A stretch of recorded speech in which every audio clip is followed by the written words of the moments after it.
The biggest issue I see with so-called AI experts is that they think they know more than they do. And they think they're smarter than they actually are. In general, we are all much smarter than we think we are, but much less smart, dumber than we think we are, by a lot. So this tends to plague smart people. They just can't. They define themselves by their intelligence, and they don't like the idea that a machine can be way smarter than them, so they discount the idea, which is fundamentally flawed. That's the wishful thinking situation.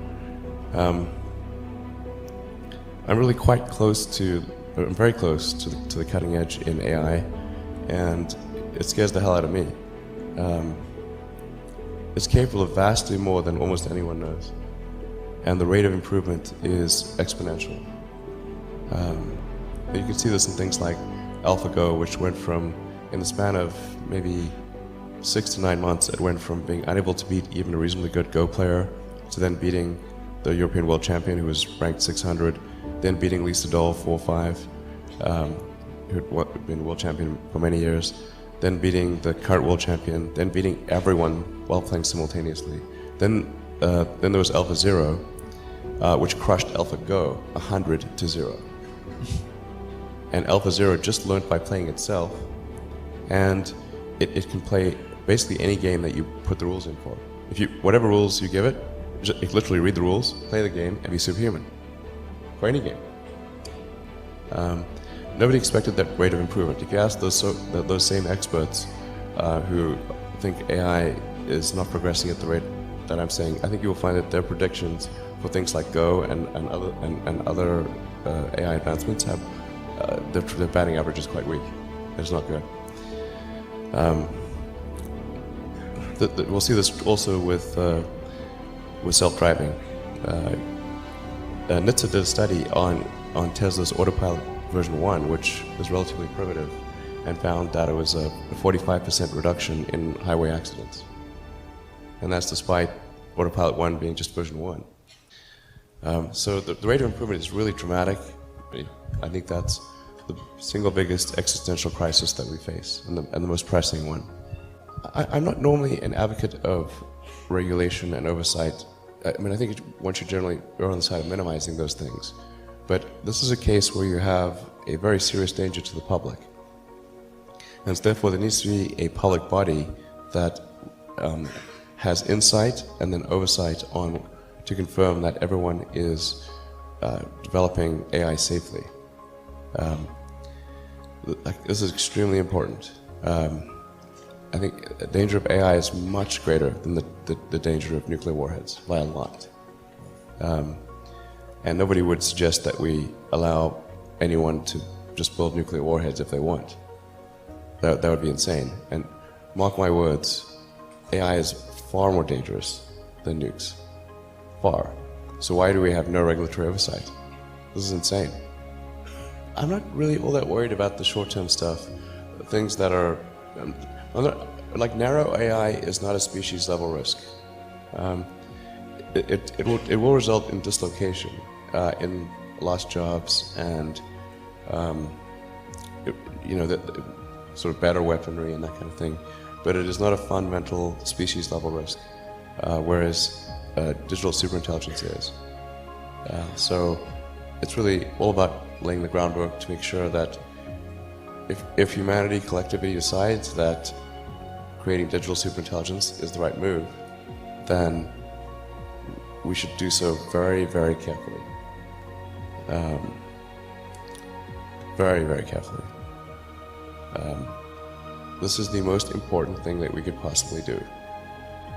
Well, I mean, there are other things that are on a longer time scale, and obviously the things that I believe in, like extending life beyond Earth, making life multiplanetary.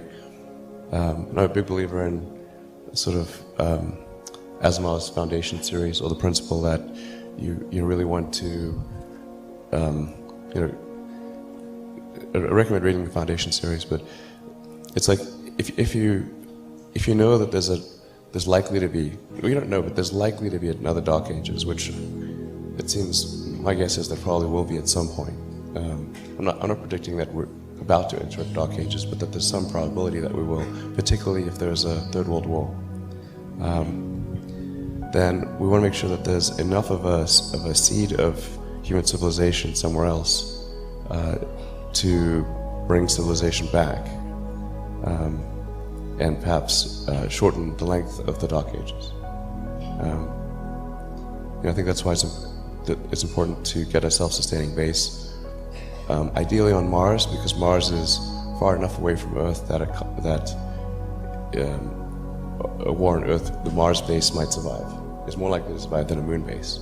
But I think a moon base and a Mars base that could perhaps help regenerate life back here on Earth would be really important, and to get that done before a possible World War III.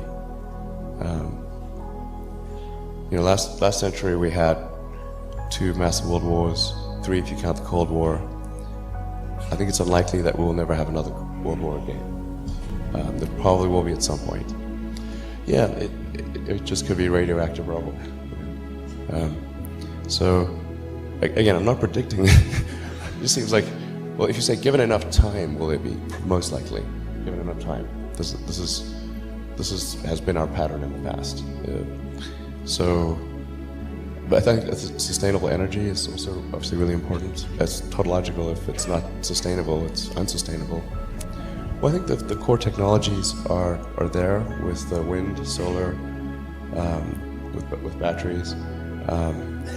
The fundamental problem is that there's an unpriced externality in the cost of CO2. The market economics works very well if things are priced correctly, but when things are not priced correctly, and something that has a real cost has zero cost, then that's where you get distortions in the market that inhibit the progress of other technologies. So essentially anything that produces carbon, it puts carbon into the atmosphere, which includes rockets, by the way, so I'm not excluding rockets from this. There has to be a price, and that you can start off with a low price, but then that price, and then depending upon whether that price has any effect on the parts per million of CO2 in the atmosphere, you can adjust that price up or down. But in the absence of a price, we sort of pretend that digging trillions of tons of fossil fuels from deep under the earth and putting it into the atmosphere, we're pretending that has no probability of a bad outcome. And the entire scientific community is saying, obviously, it's going to have a bad outcome. Obviously, you're changing the chemical constituents of the atmosphere. So it's really up to people and governments to put a price on carbon, and then automatically the right thing happens. It's really straightforward. It sounds like I'm backtracking, but there's actually an argument that more carbon in the atmosphere is actually good, but up to a point. So we might actually arguably have been a little carbon starved. If you go back 200 years ago and say, okay, well, a few hundred years ago we had 280, 290 parts per million of carbon. We're probably a little carbon starved. Now we're about 400, just past 400 mark. I think somewhere in the 400s, probably okay. We don't have to worry about sequestering carbon or anything like that. But now, if this momentum keeps going, and we start going up to 600, 800, 1,000, 1,500, that's where things get really squirrely. The sheer momentum of the world's energy infrastructure is leading us in that direction. So it's just very important that the public and the governments push to ensure that the correct price of carbon is paid. That will be the thing that matters. Well, right now the only things that are really stressing me out in a big way are AI, obviously. There's somebody who, I can't remember his name, but had a good suggestion for what the optimization of the AI should be. What's its utility function? You have to be careful about this, because if you say maximize happiness, And the AI concludes that happiness is a function of dopamine and serotonin, so it captures all humans and injects your brain with large amounts of dopamine and serotonin. Like, okay, it's not what we meant. Well, I like the definition of, like, the AI should try to maximize the freedom of action of humanity. Maximize the freedom of action. Maximize freedom, essentially. I like that definition. From pooping your pants